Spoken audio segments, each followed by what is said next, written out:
I'm Elizabeth. Sorry, no worries. I'm Elizabeth Johnson, and I work as the Executive Director for the Peaceful Presence Project. And I am joined here by Erin Collins, who is my co-director, our program director for the Peaceful Presence Project. Just really briefly, we're a Central Oregon-based nonprofit. We formed as a 501c3 late 2019. And the majority of our organizational activities really fall into three main categories or areas. We do a lot of education around end-of-life options, death literacy trainings for both community members and professionals.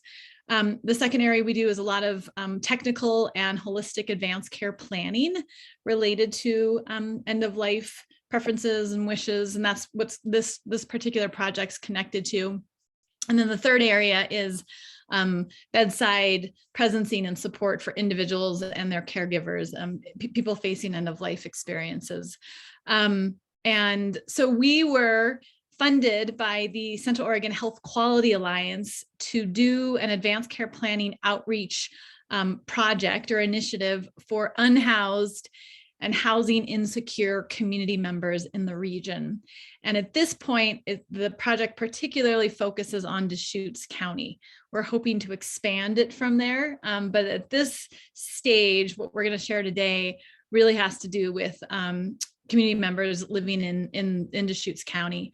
So what we want to do with this really brief time that we have with you is Erin is going to do an overview of just why advanced care planning particularly matters to the demographics that you all work with. And then I'll just give a brief overview about where we are with the project and how to best engage with us. So thank you for being here. And Erin, I'll hand it over to you. Great. Thanks, Elizabeth. And thanks everybody for being here. Let's go ahead and start with a definition of advanced care planning. So this is a definition that was written by a leader in the field in a consensus project in 2017, which is that advanced care planning is a process that supports adults at any stage or age in understanding and sharing their personal values, life goals, and preferences regarding future medical care. So you'll often hear it talked about sharing values, goals, and preferences. And the goal of advanced care planning is really to help ensure that people receive medical care that is consistent with their values, goals, and preferences when they have a serious or chronic illness even. So advanced care planning, as that definition says, it can happen anytime in a lifespan. And you know, they used to always say that, oh, and every adult, once you become 18, you should have an advance directive. And that's not necessarily the case anymore, but it really is for any adult, from healthy people naming proxies or surrogate decision makers.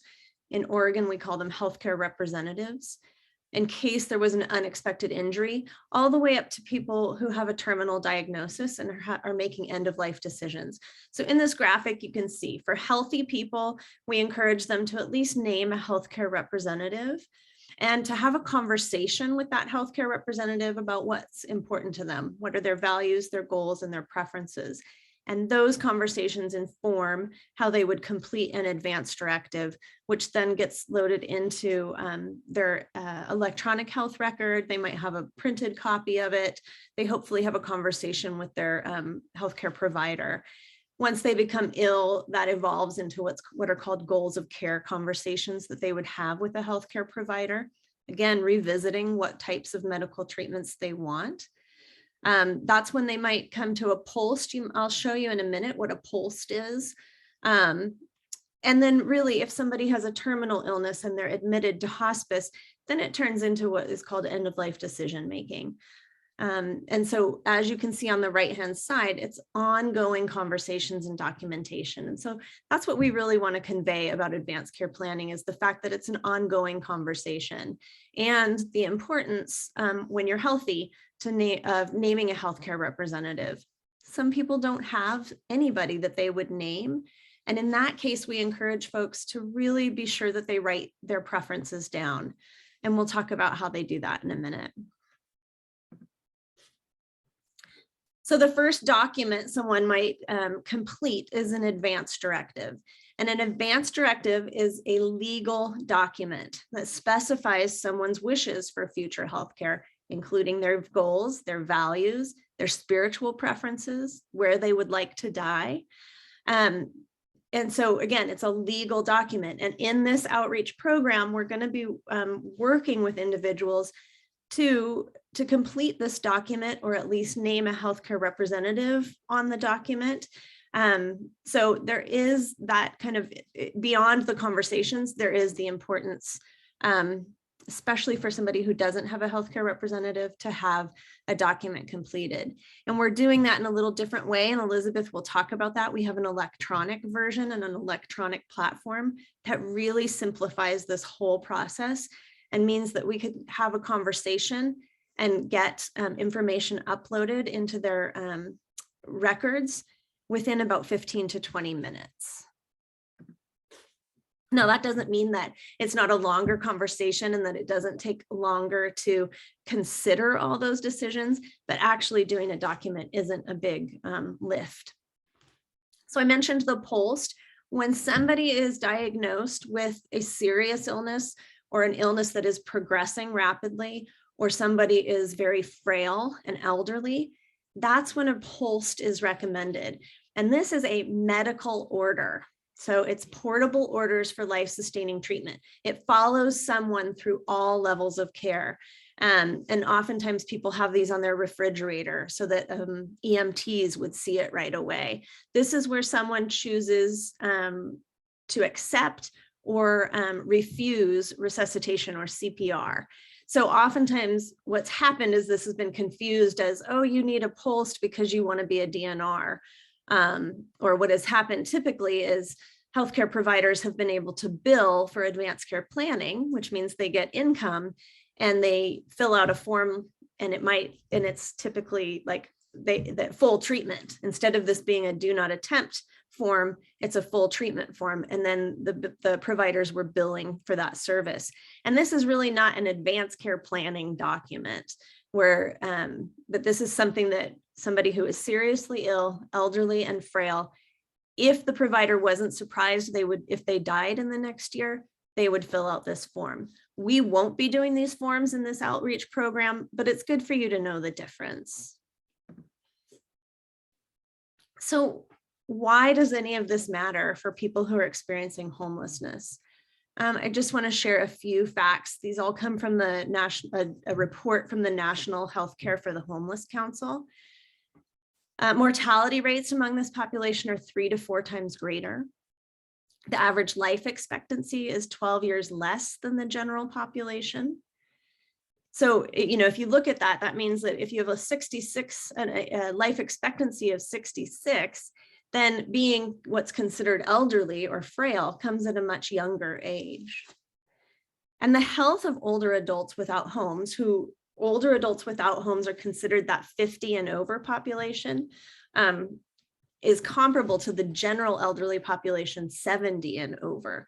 So you probably all know this just from working with folks in this population. But the other thing I want to point out from this report is that advanced care planning services have remained mostly inaccessible to these individuals. And I think these individuals have been overlooked because oftentimes people say, oh, well, they're just living day to day. They're just living within the next 24 hours. But in fact, the research and studies have shown that they can have these conversations, and they do want to have these conversations. They do want to express their wishes and name a healthcare decision maker. So some of the concerns and fears that were expressed, and I'm sure you all know most of this, but a fear that they would be anonymous or unacknowledged or even unmemorialized after death, a fear that providers wouldn't deliver appropriate care, including stopping life support or withdrawing pain and or supportive measures, a fear of what would happen to their body after death, whether that was cremation or their body given to medical science or research, and a fear of a sudden violent death or a painful prolonged death. And these aren't necessarily fears that are unique to this population. but definitely relevant. So in looking at, previous research about advanced care planning for persons experiencing homelessness, some of the preferences, might be surprising. And one is that they wouldn't want to have family members involved in making decisions. Some people wouldn't even want that family member to be contacted in the event of death or unconsciousness. Some folks would prefer to list their friends or their street family, or even medical or non-medical homeless service providers as surrogates. So it's something to be aware of. Older adults without homes reported having a preference for physicians to make their decisions, right? And that's something within the Advanced Care Directive document that, that people can choose. Would I prefer for my doctors to make these choices for me, or do I want to write these down and have these followed to the letter?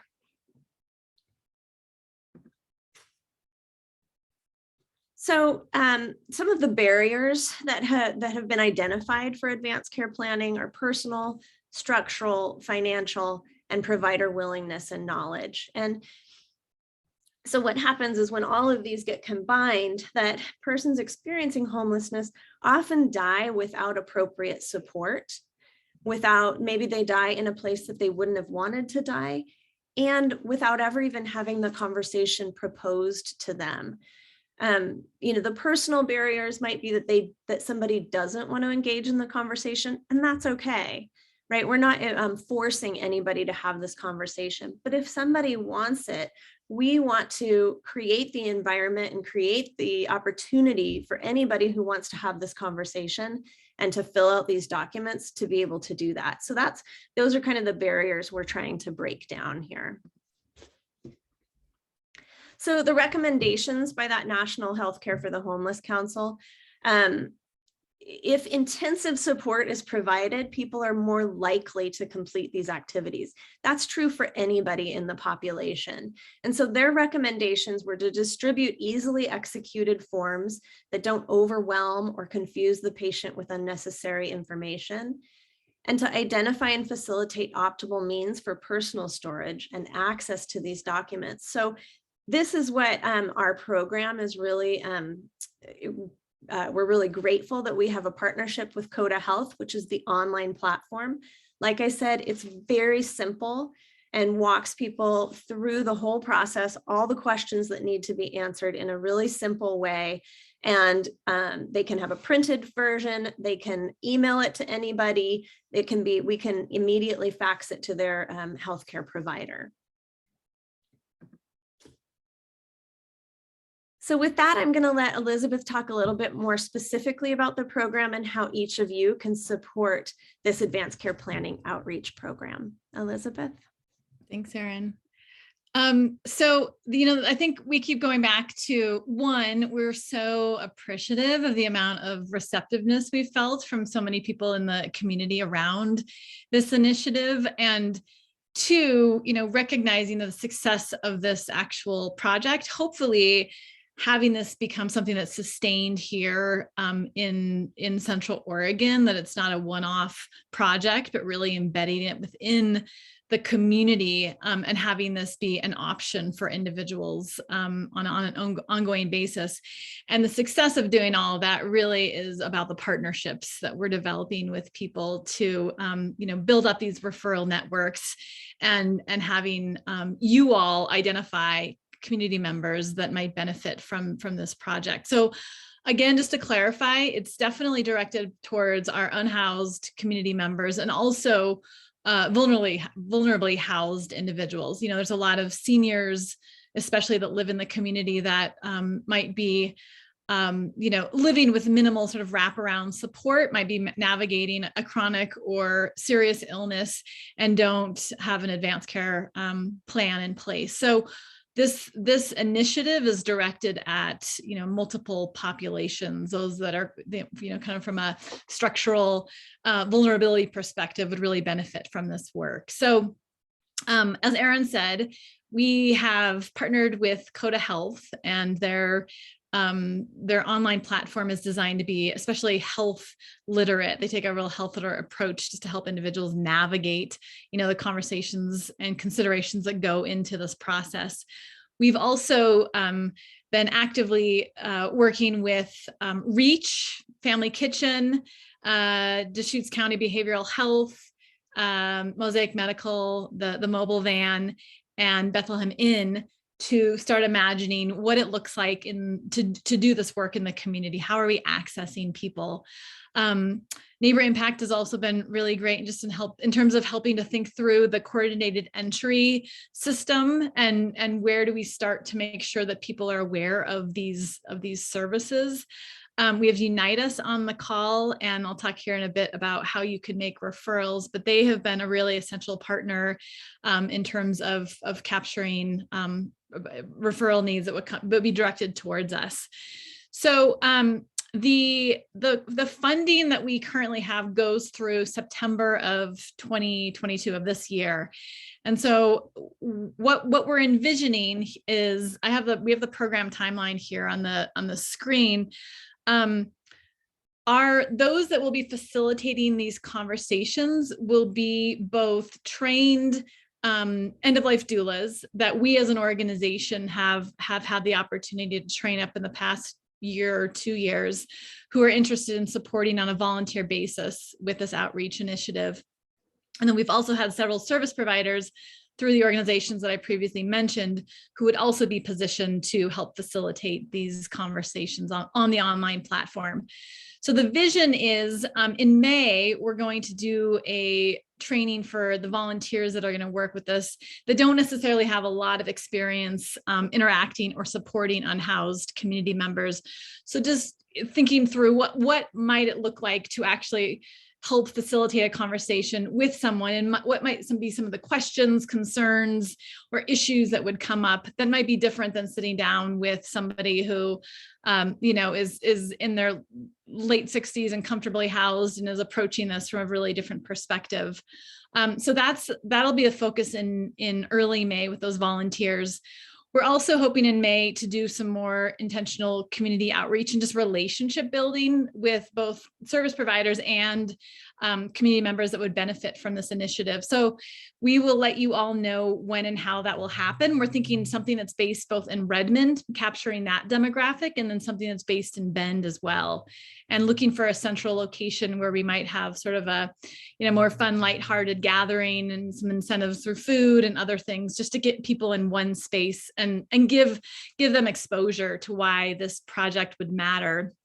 That won't necessarily be a space where we sit down and facilitate these conversations. It's more just, let's build awareness around why this is needed. And then May, kicking off at some point in May through September is when the bulk of these facilitated conversations or this outreach would happen. And we're envisioning it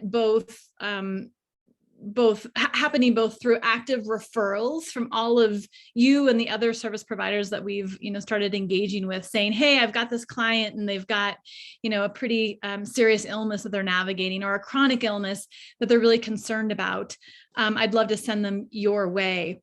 And then we're also thinking about, what does it look like to do? We're currently right now calling them sort of pop-up clinics, where we sort of just strategically place ourselves throughout the community and invite people to kind of, learn more and even sit down and actually fill out an advanced directive or go through some element of this advanced care planning process. Yeah, Erin, go ahead to the next slide. So like I said, Unite Us has been really amazing in this process, and we have Joyce here today. We've been working actively with Courtney Gallant as well, and have decided that the use of Unite Us on our website is a really beneficial kind of integration to this process, so that we can actually capture referrals. So when this should be set up by the end of this week. And we'll follow up with, email address to our website and all of that to all of you. But you would go to our contact page, and there you'll see what we have circled there. Click here for provider referral for services. And that's where either you all could come on and say, I want to make this active referral, or you could send a community member, somebody that might want to make a kind of independent referral. And then we would follow up actively with that person, most likely with a phone call. Joyce, is there anything else you want to say about the Unite Us platform related to that process? I know we had talked a little bit about just your being here today and enlightening us. Oh, no, thank you. I'm very honored to be here, and everything that all of y'all are doing is remarkable. I mean, truly, truly. And this is such an essential opportunity to educate others on just, the steps that they can take to, just find that peace of mind that they need. And with the assistance request form, it is very streamlined. You click it, you'll fill out a small form, and then your team will be able to follow up essentially with anything that you need. And this is a really great resource also to communities, because clients, individuals can also reach out directly. So again, this just really, really empowers individuals to find the solutions that they need specific for them. So thank you again. And if you do have any questions, please reach out to myself or to Courtney, and we're more than happy to experience this with you. Thanks, Joyce. Thanks for being here and learning more. Appreciate it. So we have 4 minutes or so. I want to end right at 1:30 and just respect everyone's time. But in these final couple of minutes, are there any questions or things that would be beneficial to have more details around for all of you? And again, we are really happy to follow up on a one-on-one basis. We've slowly been making our way through community partners and just trying to create more direct communication with all of you, and haven't been able to meet a lot of you on this call today. So we appreciate you being here. But any questions that you'd like to ask in this space, or comments or anything from those who are present?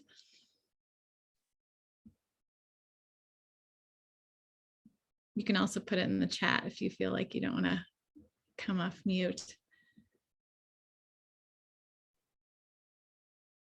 Any idea what the referral process will look like? Yeah, so Sophie, the vision would be that you could, if you were working with a client who you thought, this would be a really, really helpful process for them, the most streamlined way to go about this would be to go to our website, to go to that referral link and send us information, and then we would proactively reach out to that person. If you have questions about it, or you think I would just rather have a direct conversation with Erin or I about that individual, if this is appropriate, you can also just, we'll share our emails here in the chat box as well, and make sure that people have access to that, and an email follow-up as well. But the ideal scenario right now is to have stuff go through that referral form on our website, which should be up there by the end of the week. And that connects with the assistance referral form from Unite Us. Does that make sense? Okay, good. Thanks, Sophie.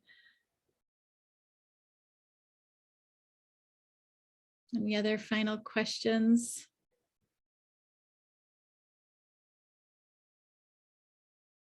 Okay, we'll be sure to also share this recording with those who are not able to be here with us, and all of you. And if there's anyone else in your organizations that you think would just benefit from having access to this material, and the whys around why this initiative is happening in the first place, feel free to share that with those individuals. We want to have this accessible to as many people as possible. We've said the referral system is really where we're going to hopefully see the most success.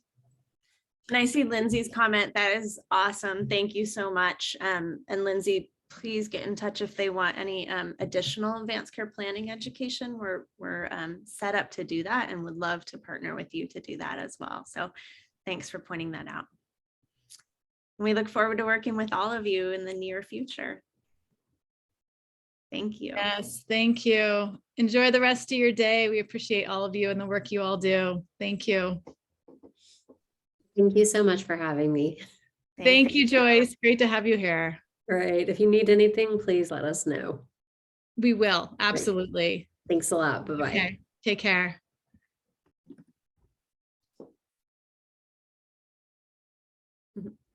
Thanks, Lindsay.